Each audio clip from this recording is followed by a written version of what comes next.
परंपरागत जो एक सीक्वेंस है, एक जो चरणबद्ध तरीके से लोग जाते हैं वो यही है कि आप पहले भैरव मंदिर जाएं। आप सभी के लिए सुझाव है ये, और उसके बाद आप मंदिर आएँ। आप फर्स्ट डे आए थे, उन्हें भी इस टाइम पे इतनी छोटी लाइन नहीं मिली। हाँ, हमें मिल गई। कृपया है पापा की। और वहाँ जाके अनएक्सपेक्टेड था, वो भी जादू ही था कि हम लोग ऐसे टाइम पे पहुँचे जिस टाइम पे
योगासनाय नमः, अनंतासनाय नमः, विमलासनाय नमः, परमसुखासनाय नमः, आत्मासनाय नमः, ध्यानपुष्पं ते समर्पयामि। पूर्वकेशकुरुताक्षे मानसोरितभोजने विष्णुदेवी शिखाबन्धे चामुण्डे चामराजने विष्णुनाम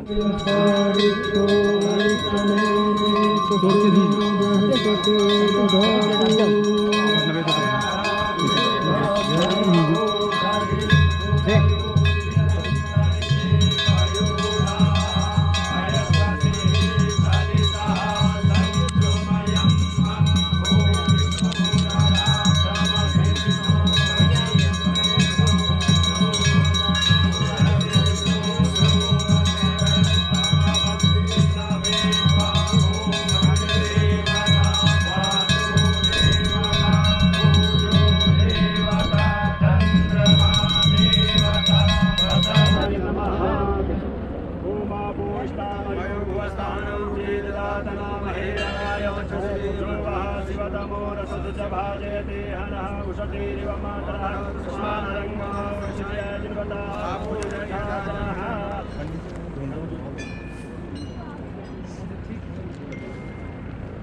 ओम अग्निज्योतिखा ज्योतिष्मानमो वचसा वचस्वानः सहस्रदाः शुभं भवतु कल्याणम् आरोग्यं दिवसम्पदा आत्मबुद्धिप्रकाशाय दीपज्योति नमस्ते छत्रपूजाते गन्धाक्षपुष्पाणि नमस्कारं निवेदयामि।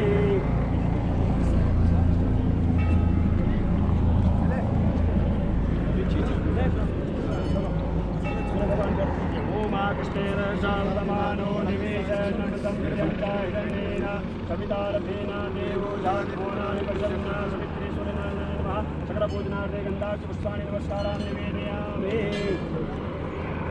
ओमयामि स्नानार्थे निर्मलशीतलजलं निवेदयामि वैष्णवं ओम पयः पृथिव्यां पयो गदिगुपयो दिव्यन्तरिक्षे पयोदाः प्रयस्पतिः प्रदिशः सन्तु मयं वैष्णवं ते समर्पयामि तदिष्णं ते ओम तदिष्णोराज्यवादिनः गुरवेरो दुःखः। टाइम भी 3:15 हो गए और मंदिर की लाइन में लग चुके हैं। अभी भैरव बाबा के दर्शन करके आ गए और अभी मंदिर की लाइन में 3 बजे लगे हैं, 3:15। अब देखते हैं कितने घंटे में नंबर आएगा हमारा। समझो पूरे 2 दिन के बाद चेहरे पे हंसी आई है और एक अंदर से अलग सी पॉजिटिविटी आ रही है, सांस आ रही है, ये कह सकते हो। सांस नहीं आ रही थी अभी ढंग से। सुबह कैसा मन हो रहा था और एकदम कैसे सब कुछ मरा पड़ा था ना, अधमरा था मैं। सब कुछ चेंज हो गया एकदम। वो कह रहा मैं अधमरा था। सुबह ऐसा मन था कि कहीं पे भी ना दर्शन करें, आज की कल करेंगे। फिर अचानक से भैरव बाबा के भी दर्शन हो गए और अब फिर अपना जा रहे हैं केदार बाबा के इतनी दर्शन छोटी करने। लाइन में, वो भी इतनी छोटी लाइन में। सुबह तो इतनी लंबी लाइन देखे तो वैसे ही डर लग रहा था। फर्स्ट डे आए थे उन्हें भी इस टाइम पे इतनी छोटी लाइन नहीं मिली। हाँ, हमें मिल हमें मिल गई। कृपया है बाबा की। है। हाँ, अभी बस करते हैं दर्शन। 2 घंटे लगे, 3 लगे, 4 दर्शन तो करने ही है ही। इतने नहीं लगे। नहीं जल्दी घंटा चलो, मानो आराम से। ये भी ठीक है, जल्दी हो जाएंगे तो। हर हर महादेव।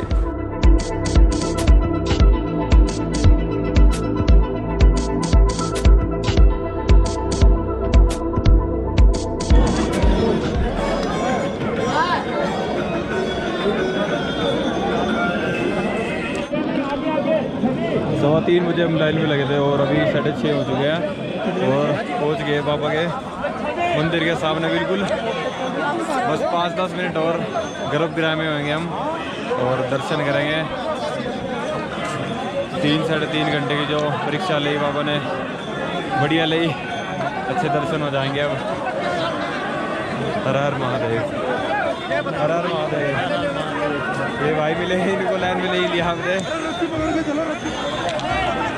रस्सी पकड़, रस्सी पकड़। हर हर महादेव, हर हर महादेव, वीर बजरंगी। हर हर महादेव।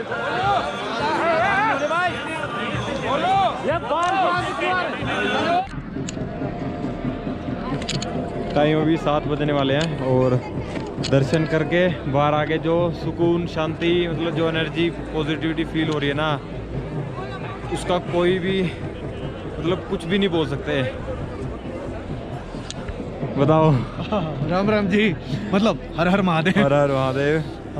तो भैया देखो, हम लोग बहुत कोशिश कर रहे थे और मतलब मैं अपना पर्सनल बताऊं तो मेरी हिम्मत नहीं थी सुबह तक चलने की, लेकिन सब कुछ जैसा हुआ है अगर मैं बताना शुरू करूं तो आप लोग मानोगे कि जादू है। और जादू ही था, क्योंकि हम लोग सुबह उठे और जब अनुज भाई मेरे पास आए, इन्होंने कहा कि भाई चलते हैं ज़रा ऊपर भैरव बाबा के मंदिर पे जाके आते हैं, तो मेरे मुंह से एक बार के लिए तो ना निकली, लेकिन वो 50-50 थी। मैं देखते हैं, हिम्मत नहीं हो रही, सोचेंगे, हिम्मत नहीं हो रही। फिर हम पीछे आदि गुरु शंकराचार्य जी के दर्शन करने गए, उन्हें देख के आए। फिर रास्ते में हमें एक, जिसको हमारे यहाँ कई देश के कई भागों में भैरव बाबा का रूप भी मानते हैं, एक काला कुत्ता मिला और पूरा पिच ब्लैक। बिल्कुल यहाँ पे शंकराचार्य जब एंटर कर रहे थे हम, उसी टाइम पे, और कहीं से भी उसका रंग एक भी पैच अलग नहीं था। वो थोड़ी देर, आमतौर पे जब कुत्ते मुझे खास तौर से मिलते हैं तो बड़ी देर तक मेरे पास रुक जाते हैं, खेलते कूदते। ये शांत था, ज़्यादा देर रुका नहीं, अपने आप ही चला गया। फिर पता नहीं मेरे मन में क्या है, मैंने कहा चलो एक काम करते हैं, भैरव मंदिर जाके आते हैं, क्योंकि हो ही जाएंगे दर्शन कैसे भी कैसे। मतलब वो खींच लिया उन्होंने अपनी तरफ। मतलब हिम्मत हो नहीं रही थी। मैं हाँ। सच बताऊं, ऊंचाई दिख रही थी, मेरे को लग रहा था मैं नहीं चढ़ पाऊंगा, क्योंकि मेरे को थोड़ा सा ब्रीदिंग इश्यूज आ रहे थे। लेकिन फिर भी हम लोग यहाँ से गए, 2-3 बार बीच में हल्का फुल्का सा ब्रेक लिया, लेकिन चढ़ गए। और वहाँ जाके अनएक्सपेक्टेड था, वो भी जादू ही था कि हम लोग ऐसे टाइम पे पहुँचे जिस टाइम पे शायद 1 साल में ही एक ही व्यक्ति पहुँच सकता है। यानी कि 1 साल में सिर्फ एक ही व्यक्ति एक ही बार जा सकता है। हम पहुँचे तब जब भैरव मंदिर का, आप कह सकते हैं कि पट खुलना, क्योंकि पट उनके खुलते नहीं हैं, वो यहाँ के क्षेत्रपाल हैं, यहाँ की रक्षा करते हैं, तो उनका मंदिर वैसा नहीं है, ऊपर से कोई छत नहीं है, वो खुला रहता है। तो हम वहाँ पहुँचे और आज उनका उद्घाटन दिवस था। पूजा हुई, हवन हुआ, आरती हुई, हमने बड़े अच्छे से उसको एंजॉय पूरा किया। एंजॉय किया, मतलब एक एक चीज़ देखने और को मतलब मिली वहाँ पे। मैं आपको बताऊं कि जब मैं चढ़ रहा था उससे पहले मेरे सर में बहुत दर्द था, बुखार भी था। जब अंदर वहाँ पे हम लोग खड़े हुए 10 मिनट कुछ लगे होंगे ज़्यादा, जबकि कहते हैं कि हाई ऑल्टीट्यूड पे सर दर्द बढ़ जाता है। हम केदारनाथ मंदिर से भी ऊंचाई पे थे और मेरा सर का दर्द तब से चला गया और अभी तक लौट के नहीं आया। बुखार भी चला गया, ताकत भी बढ़ गई। और मज़े की बात, सबसे बड़ा जादू अब आएगा। सबसे बड़ा जादू ये है कि हम लोग यहाँ पे आज हमारा कह सकते हैं कि तीसरा दिन है या 2.5 दिन मान लो, जो भी हो। हम परसों रात को 1:30 बजे यहाँ पहुँचे थे और उसके बाद हम सवेरे दर्शन नहीं कर पाए। अगले दिन कल मुझे बुखार बहुत ज़्यादा आया तो मैंने चाह के भी नहीं दर्शन कर पाया। आज सुबह हमने प्लान किया, हम जाके लाइन में लगे। और सुबह की लाइन बताओ कितनी लंबी थी? और सुबह की लाइन थी, जो लोग केदारनाथ आए हैं उनके हिसाब से अगर मैं बताऊं उनको समझ आ जाएगा, मंदिर से बेस कैंप तक के आसपास की लाइन थी लगभग। और जिनको नहीं पता तो मैं बता दूं, कम से कम 1 से 1.5 किलोमीटर लंबी लाइन थी। किलोमीटर है। और इतनी ठंड में उस लाइन में लगना बहुत, मैं कहता हूँ कि बहुत ही ज़्यादा आपको एनर्जी चाहिए, बहुत ज़्यादा ताकत चाहिए। और हम लोग नंगे पैर थे तो हम लोगों ने क्या किया कि गिव अप कर दिया कि भाई नहीं करते दर्शन, कल करेंगे। और खैर ये वाला जो किस्सा था, ये किस्सा हुआ है भैरव दर्शन के पहले। हाँ, जब हम निकले ही थे तो हमने सोचा भैरव दर्शन जाएंगे, उससे पहले हम लोग जाके कि चलो ट्राई कर लेते, क्योंकि हमने सुना है सीक्वेंस ऐसा है कि पहले आप केदारनाथ धाम जाते हो, उसके बाद भैरव मंदिर जाते हो। मंदिर गए तो मंदिर में जाके हमें पुजारी जी ने बात बताई कि एक्चुअल सीक्वेंस ये है कि आप पहले भैरव धाम के दर्शन करते हो, क्योंकि उनकी स्थापना पहले हुई थी, उसके बाद ही केदारनाथ धाम बना। तो पहले लोग कैसे भी करें, उनकी इच्छा है, लेकिन परंपरागत जो एक सीक्वेंस है, एक जो चरणबद्ध तरीके से लोग जाते हैं, वो यही है कि आप पहले भैरव मंदिर जाएं। आप सभी के लिए सुझाव है ये, और उसके बाद आप मंदिर आएँ। आपको मैं जादू बताता हूँ कैसे हुआ कि जब हम जा रहे थे तो लाइन थी लगभग फिर वहीं बेस कैंप तक 1.5 किलोमीटर लंबी। जब हम भैरव मंदिर से नीचे उतरे हैं तो नीचे उतर के जो एग्जिट पॉइंट है मंदिर, भैरव मंदिर से उतरने का जो एग्जिट पॉइंट है, उससे यही कोई 300 मीटर आसपास रहा होगा। 300 बस। लाइन वहीं तक थी, उससे ज़्यादा थी नहीं। हम गए फटाफट लाइन में लगे और लाइन बढ़ के फिर अब वहीं पहुंच गई है। और दर्शन हमारे 3.5 घंटे से थोड़ा 10-15 मिनट ज़्यादा उसमें हो गए। और मतलब सोच भी नहीं रखा था कि आज दर्शन हो जाएंगे। नहीं, उसका तो कारण ये था, 3.5 घंटे भी तब लगे जब, क्योंकि नियम यही कहता है कि पहले भैरवनाथ की पूजा होगी, उसके बाद यहाँ पे आरती और हवन होगा, उसके बाद ही कुछ भी नहीं होता। 6 तारीख को जब कपाट खुले थे उस रात को भी आरती नहीं हुई थी। आज भैरव बाबा की पूजा हुई, उसके बाद आज आरती होगी। जब मतलब पूरी जो मतलब पूजा पाठ स्टार्ट होता है, मतलब फॉर्मल तरीका जो है, जैसे कहते हैं ना कि एक मंदिर में जब पूजा पाठ हो जाता है उसके बाद ही आप एंटर करते हो, तो वो आज से शुरू हुआ। तो हमने पहले वो कार्यक्रम किया भैरव मंदिर पे, उसके बाद जब हम वहाँ से उतरे नीचे छोटी लाइन मिली, हम उस छोटी लाइन में ही लगे, उसके बीच में ही आरती हो रही थी, उसके बीच में ही हवन भी हो गया, और हवन के बाद जो परंपरागत दर्शन होते हैं हमें वही मिले। तो मैं मानता हूँ कि हम बहुत भाग्यशाली हैं। बिल्कुल, मुझे विश्वास नहीं था कि हम दर्शन कर पाएंगे, मुझे लग रहा था कि इस बार भी मुझे वापस जाना पड़ेगा। हमने सोचा होता कि रात को 1 बजे बैठेंगे लाइन में और ठंड में करेंगे दर्शन। बाबा को नहीं था मंजूर, हम परेशान हुए, इसलिए उन्होंने पहले करवा दी दर्शन। मैं 2 बार पहले भी आ चुका हूँ, ये मेरा तीसरा दर्शन है, लेकिन 2 बार पहले दर्शन मेरे हो नहीं पाए। आपातकाल स्थिति थी, इमरजेंसी सिचुएशंस थी, जिसमें कई लोगों को कुछ समस्या थी, तो मैं उनको मन में एक ही ख्याल आया कि चलो ठीक है, इनकी सेवा कर दी जाए, भगवान का दर्शन एक ही बराबर है। वो कर दी, वापस चले गए, दर्शन करने नहीं आ पाए क्योंकि समय की भी सीमा थी। लेकिन आज मुझे पता नहीं क्यों लग रहा था कि होंगे तो। और फिर जैसे ही हम लोग लाइन में लगे, आरती हुई है, उसके बाद पता नहीं चला, हम थोड़ी सी दूर तो नहीं, 1/3 कह सकते हैं, 1/3 रास्ते पे थे, और वहाँ से हम कैसे मंदिर पहुँच गए हमें नहीं पता भी नहीं लगा, तुरंत के तुरंत पहुँच गए। और दर्शन करके बढ़िया अब आगे बार। अब थोड़ा केदारनाथ मतलब स्थापित कैसे हुआ, कैसे कौन आया था, वो थोड़ा बता दो। देखो जी, क्योंकि मुझे भी नॉलेज है नहीं। मुझे भी यही है कि पढ़ना लिखना अलग है, मुझे भी सुनी सुनाई बातें पता है कि जब महाभारत का युद्ध हो गया था, उसके बाद 5 पांडवों के, उनको कोई आदेश मिला या उनके मन में एक जिज्ञासा थी कि स्वर्ग जाने से पहले उनको भगवान शिव के दर्शन करने हैं, और भगवान शिव किस वेश में दिखेंगे, किस रूप में दिखेंगे, उन्हें नहीं पता था। तो उनको अलग अलग जगह अलग अलग गाइडेंस मिली, अलग अलग रास्ता उनको बताया गया। इसीलिए आपको कई तरीके के ऐसे मंदिर मिलते हैं देश के कोने कोने में, जहाँ पे पांडवों ने उन मंदिरों को बनाया है सिर्फ इसलिए ताकि शिव भगवान प्रसन्न हो जाए और उनको स्वर्ग जाने की अनुमति दे दें, या आशीर्वाद या वरदान जो भी है प्रदान कर दें। तो केदारनाथ उन सभी श्रेणियों में, उन सभी श्रृंखलाओं में आखिरी मंदिर है। ये आखिरी मंदिर है जिसका निर्माण आज से लगभग 5700 वर्ष पहले पांडवों ने ही किया था, और यहीं से वे लोग स्वर्ग की ओर चढ़े थे। तो ये है इसकी कहानी।